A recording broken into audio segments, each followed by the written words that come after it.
The immune aspect of cancer is obvious today.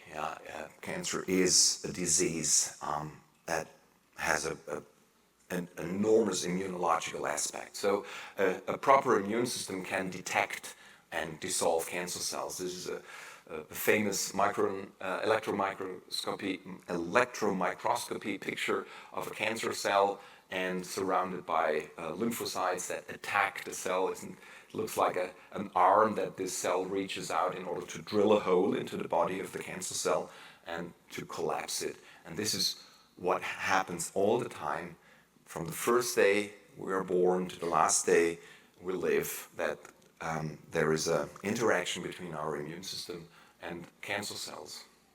This picture displays it in greater detail, a layer of tissue cells, and because of inflammatory, infectious, toxic, immune reasons, some of the cells go into the cancer mode.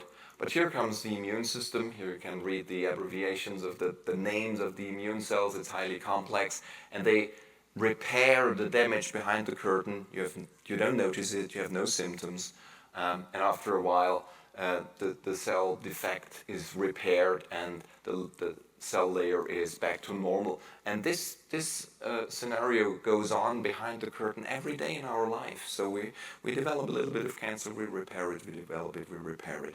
So the question is, what happens when this self-repair is out of order and the immune system switches upside down and produces cells that protect cancer, literally protect cancer. A famous representative of a cancer protecting immune cell is the so-called M2 macrophage. Macrophage means big eater, and there are M1 macrophages, the healthy ones. They eat up the cells we don't need or don't want, and the parasites and the bacteria and the aberrant cells. But after a while of chronic infections, in the absence of oxygen, so we have already two risk factors, chronic infections and hypoxia, the absence of oxygen, immune cells turn around together with some stimulants that the tumor produces and sends out in its vicinity in the bloodstream. So the macrophages turn their behavior and become M2 macrophages and become tumor-associated macrophages that support tumor growth. How crazy is that?